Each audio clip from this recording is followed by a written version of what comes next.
রব্বুল আলামিন কি বলছেন খেয়াল করেন, ইকরা বিসমি রাব্বিকাল্লাযী খলাক খলাকাল ইনসানা মিন আলাক। বলুন আল্লাহু আকবার। তুমি পাঠ করো তোমার রবের নামে, যিনি সৃষ্টি করেছেন আমাদের স্রষ্টাকে। আরো জোরে, কে? চোখ বানিয়েছেন কে? হাত বানিয়েছেন কে?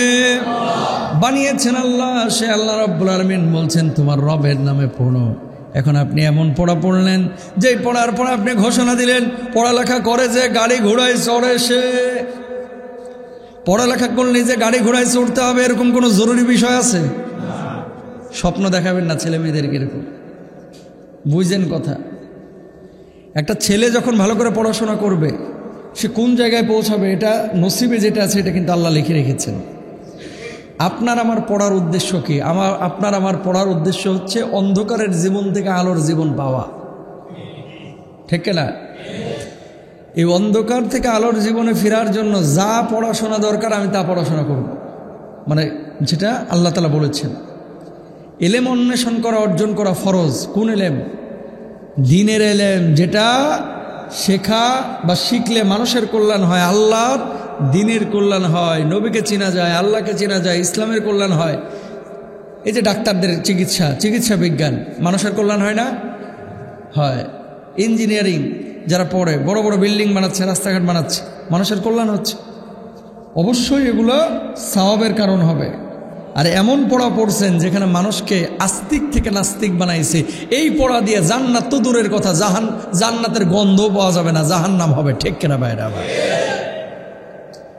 এবার আপনাকে সিদ্ধান্ত নিতে হবে। কখনো ছেলে মেয়েকে কথা বলবেন না যে পড়ালেখা করে যে গাড়ি ঘোড়ায় চড়ে সে, এটা বলবেন না।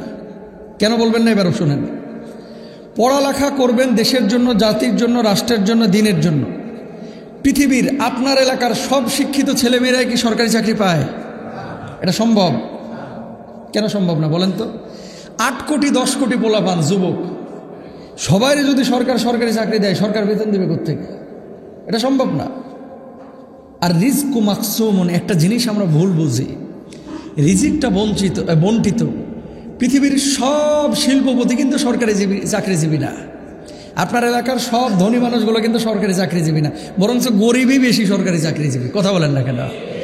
সরকারি চাকরি করে কোটিপতি হওয়া ঠেলা আছে যদি বাম ডান খেয়াল না করে।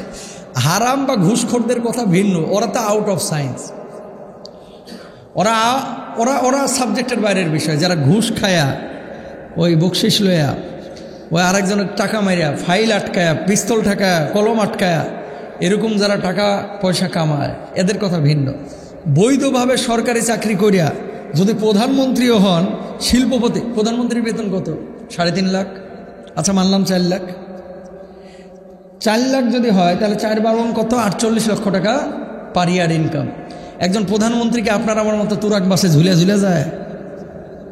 এ কথা বলেন, কথা বুঝছেন? কিন্তু ডক্টর ইউনূস কি এখন তুরাক বাসে উত্তরা থেকে আপনার কি বলে নিউ মার্কেট যাইতে পারবে বা মালিবাগ যাইতে পারবে? পারবে না। 4 লক্ষ টাকা যার বেতন সরকার প্রধানের, তার খরচ কিন্তু 4 লাখ না, আরও বেশি। কারণ তার সিকিউরিটির বিষয় আছে, আদার্স অনেক বিষয় থাকে। যে কথাটা বলতে চাচ্ছি, সরকারি চাকরি করলেই রিজিক সুন্দর হবে বিষয়টা এরকম না।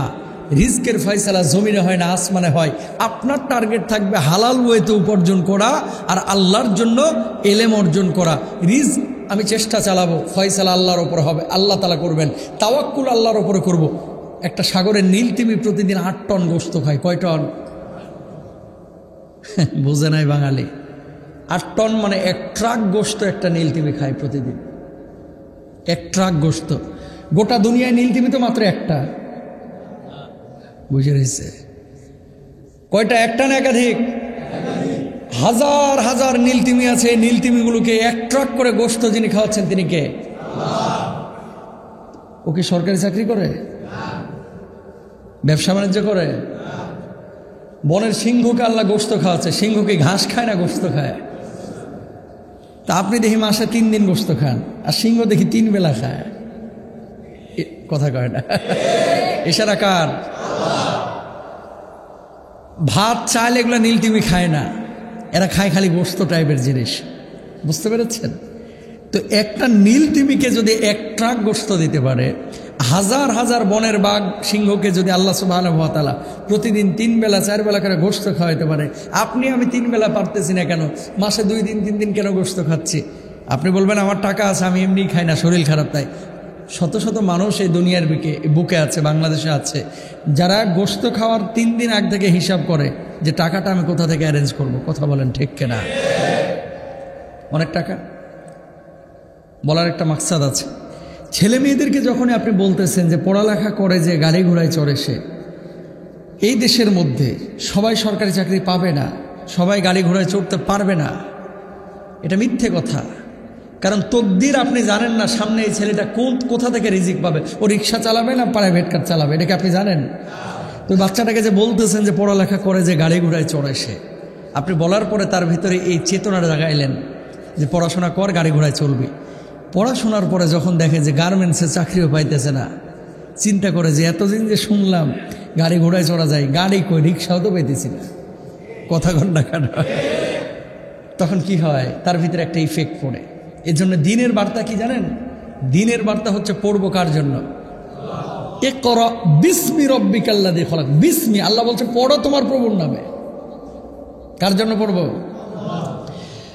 প্রিয় ভাইরা আমার, এবার খেয়াল করেন, দুনিয়ার জিন্দগিতে যখন আপনি এইভাবে স্বপ্ন দেখাবেন মানুষকে, শুধু টাকার স্বপ্ন, শুধু টাকার স্বপ্ন, শুধু টাকার স্বপ্ন, এই ছেলেটা যখন বড় হবে, যেখানে চাকরি করবে ধান্দাবাজির আগেই খেয়াল করবে। অনেক মানুষ আছে ঘুষ দিয়ে যারা চাকরি নেয়, 13 লক্ষ 14 লক্ষ টাকা ঘুষ দিয়েছে, চাকরি পেয়েছে, এরপরে চাকরিতে জয়েন করার পরে ওই জালেম চিন্তা করে আব্বা যে 14 লক্ষ টাকা ঘুষ দিল, এই 14 লাখ আমার 4 বছরের মধ্যে উঠাইতে হবে। এখন ডানে হোক বামে হোক, যেইভাবে হয় ওইভাবেই লুটে বুটে খাই, ঠিক কিনা? তাহলে কি দাঁড়াইলো? ঘুষ দিলেন আপনি, আরো বদমাইশ ক্ষতি করলো গোটা দুনিয়ার। মাঝে মাঝে দেখেন না চাঁদাবাজরা কি করে?